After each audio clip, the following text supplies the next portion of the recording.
अंगणातला पोपट. लेखक दिवाकर कृष्ण. पोपट, आज जाऊ नको बरे, भाई रागावतील.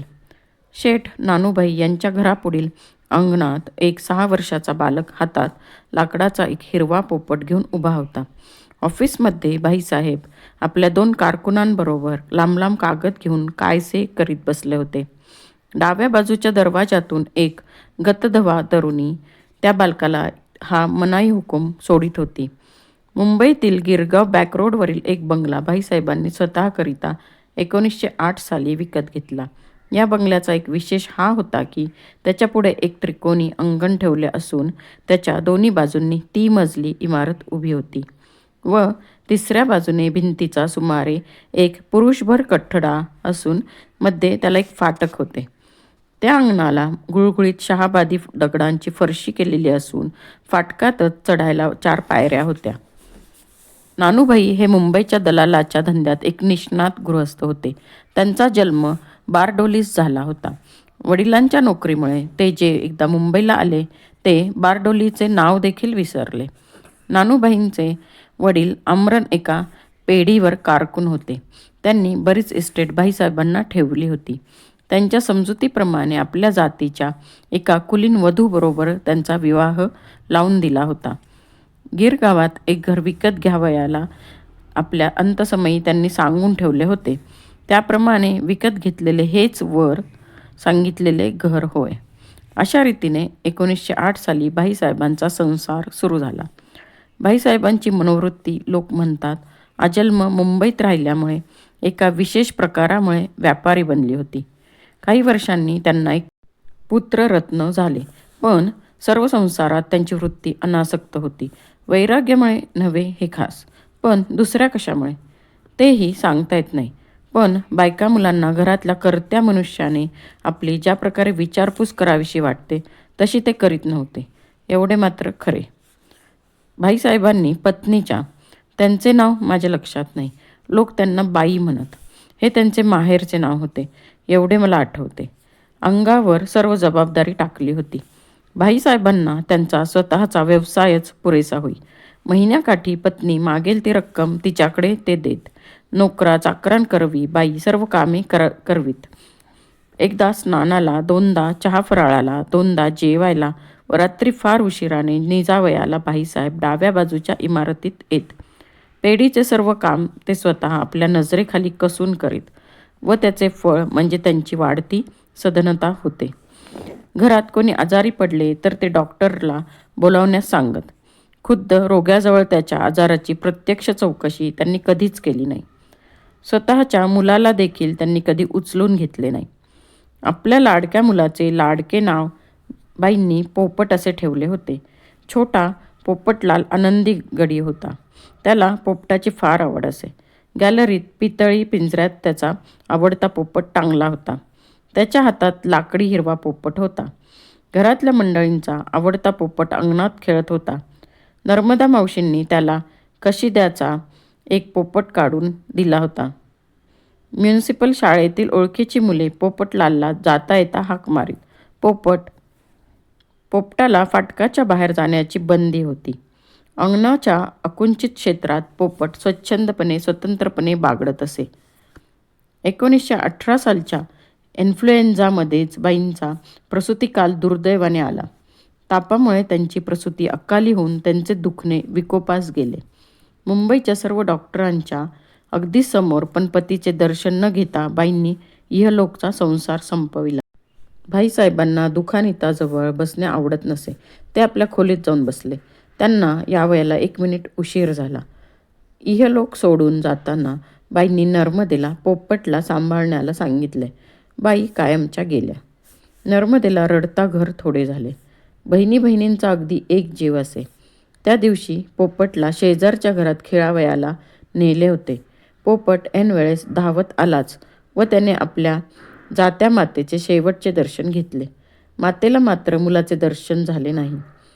पोपटची समजूत होती आईला चौघांनी उचलून दवाखान्यात नेले. अनेक वेळा तो नर्मदेला विचारी, आई केव्हा ग दवाखान्यातून परत येणार. बिचाऱ्या नर्मदेला रडू कोसळले. नर्मदा त्यानंतर लवकरच आपल्या घरी गेली. 3 महिन्यांनी नर्मदा परत आली. तिच्या कपाळी कुंकू नव्हते. आल्याबरोबर पोपटने विचारले, नर्मदा मावशी, कुंकू लावायला विसरलीस होय? नर्मदेच्या नेत्रांसमोर सूर्य फिरू लागले. नर्मदेच्या सासरची सर्व माणसे साथीत संपली. निराधार नर्मदेला भाईसाहेबांनी आपल्या घरी आणून ठेवले. 2 वर्षात भाईसाहेबांच्या वृत्तीत काहीही फरक पडला नाही. त्यांची पोपटशी, नर्मदेशी, इतरांशी वागणूक अगदी पूर्वीसारखीच होती. नर्मदेला एकच आश्रय होता, एकच करमणूक होती. ती पोपटला जीवाभावाने जपत असे. म्हणच आहे, माय मरो पण मावशी जगो. पोपटला भाईसाहेबांच्या ऑफिसात जाण्याची इच्छा होती. त्यांना तो आपला हिरवा लाकडी पोपट दाखविणार होता. भाईसाहेब कामात गुंतले होते. महत्त्वाचे कसलेसे कागद चाळून कारकुनांना ते काही सांगत होते. अशावेळी त्याला कसचा वाव मिळतो. अर्ध्या तासापासून पोपट ऑफिसच्या दरवाजासमोर उभा होता. त्याला वाटत होते, आता नाही मग भाईसाहेब आपल्याला आत बोलावतील. मग आपण त्यांना लाकडी पोपट दाखवू. भाईंनी त्याला आत बोलावले नाही. नर्मदा इतक्यात कशालाशी बाहेर आली. आरंभी सांगितलेली प्रेमाची मनाई तिची होती. नको जाऊ, भाई कामात आहेत होय. त्यांचे काम केव्हा संपेल? त्यांना मी बाजारातून पोपटाला डाळिंबे आणायला सांगणार आहे. संध्याकाळी भाई जेवायला आले म्हणजे सांग बरं त्यांना. फडफड असा आवाज झाला. पितळेच्या पिंजरातल्या पोपटाने पंख झाडले. मावशी, आज पोपटाला डाळ का नाही दिलीस ग? पोपट पिंजरातल्या वाटीत पाहून म्हणाला. स्वतःला पाहिजे असेल म्हणून पोपटाची इतकी काळजी चालली आहे. नर्मदेला 1918च्या चैत्रातली आठवण झाली. हळदी कुंकवाकरिता भिजवलेली डाळ पिंजरातल्या पोपटाला देण्याच्या मिशाने अंगणातला पोपटच खात असे. कितीदा तरी नर्मदेने पोपटला आपल्या चिमुकल्या हाताने सर्वांची नजर चुकून डाळीचा बोकाना भरताना पकडले होते. पोपटला आज दुपारची बाळवाटी भिजलेल्या डाळीची मिळाली. पिंजरातल्या पोपटाचाही त्यात वाटा होता. शेजारचा बंशी पोपटशी खेळायला आला. पिंजरातल्या पोपटाचे पोपटने आवडते नाव लाल असे ठेवले होते. संध्याकाळ झाली होती. रस्त्यातून मोटरगाड्यांची जाय चालली होती. म्युनिसिपल शाळेतील मुलांनी फाटकासमोर उभे राहून हाक मारली, पोपट. त्या दिवशी भाईसाहेब काम संपून घरी येईपर्यंत पोपटची मध्यरात्र झाली. नर्मदा मधल्या घरात विचार करीत बसली होती. तिला ब्रह्मांड आठवत होते. पोपट आपल्या बिछाण्यावर निश्चिंतपणे घोरत होता. दुसऱ्या दिवशी पाडवा. नर्मदेने पोपटाकरिता नवी पाटी आणवली. नवी पाटी घेऊन पोपट घरभर हिंडत होता. पोपटला आज नव्या वर्षाचा नवा आनंद झाला होता. भाईंना पाटी दाखवण्याकरिता पोपट ऑफिसच्या दारात गेला. भाई नाहीत. भाई आकस्मिक कारणामुळे अहमदाबादला गेले होते. त्याने कारकुनाला विचारले, भाई केव्हा हो परत येतील? उद्या संध्याकाळी. दुसऱ्या दिवशी पोपट नर्मदेला म्हणाला, रात्री भाई उशिराने आले तरी मला उठीव हं. मी त्यांना माझी नवी पाटी दाखवणार आहे. नर्मदेकडून रुकार मिळाल्यावर तो आपल्या आवडत्या लालची विचारपूस करण्याकरिता बाहेर गेला. त्या रात्री भाई परत आले नाहीत. दुसऱ्या दिवशीही आले नाहीत. तिसऱ्या दिवशी सकाळी 10 वाजता भाईसाहेब आपल्या फाटकात उतरले. पोपट धावतच त्यांच्याकडे गेला. भाई, आधी घरात या, मी एक शानदार हिरवा पोपट आणला आहे. भाई पोपटशी बोलले नाहीत. एक अक्षरही न बोलता ते तडक आपल्या ऑफिसमध्ये गेले आणि बरोबर आलेल्या गृहस्थाशी 2 तास खलबत करीत बसले. बऱ्याच मोठ्या रकमेचे एक प्रकरण अंगावर आल्यामुळं नानूभाई अगदी अस्वस्थ झाले होते. त्यांना पुढे 4 दिवस एक क्षणाचीही फुरसत मिळाली नाही. सारखे मोटारीतून खेटे घालीत होते. 5व्या दिवशी पोपटच्या लाकडी पोपटाची त्यांना आठवण झाली नाही. पोपटला राग आला होता. त्याने भाईंशी आपण होऊन बोलायचे नाही असा निश्चय केला होता. एका रात्री पोपटला ताप भरला. नर्मदेला कसेसेच वाटू लागले. आजपर्यंत त्याला अनेकदा ताप आला होता, पण आज नर्मदेला विनाकारण हुरहुर वाटू लागले. पोपटला दुसऱ्या मजल्यावरच्या रस्त्याकडच्या खोलीत निजवले होते. त्याला आज फोनोग्राफचे गाणे ऐकावयाची इच्छा झाली. नर्मदा त्याच्याकरिता रेकॉर्ड लावित होती. मध्येच पोपटने विचारले, भाई माझ्यावर रागावले आहेत का गं? नाही बाळ, रागवायला काय झालं? होय, आणि तू पण माझ्यावर रागावली आहेस. सगळे लोक माझ्यावर रागावले आहेत. कोणी सांगितलं तुला? मला आपले वाटते उगीच. नर्मदा आत गेली. पोपट खिडकीतून बाहेर पाहू लागला. बंशी इतर मुलांबरोबर शाळेला जात होता. बंशी, बंशी, पोपटने हाक मारली.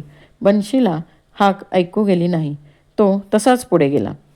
सगळे लोक माझ्यावर रागावले आहेत, पोपट स्वतःशीच म्हणाला. त्याला आज आईची आठवण झाली. नर्मदा खोलीत आली. तिला त्याने विचारले, मला आई केव्हा ग भेटेल? भेटेल हं बाळ. नर्मदा दुसरे काय उत्तर देना. त्याची आई परत येण्याकरिता गेली नव्हती. पोपट उठून बाहेर जाऊ लागला. कुठे जातोस? भाईंकडे. थांब, भाईंनाच इथे बोलावते हं. नर्मदा बाहेर गेली. तिने नोकरांबरोबर निरोप पाठविला. पोपट बोलावतो आहे. भाई ऑफिसात नव्हते.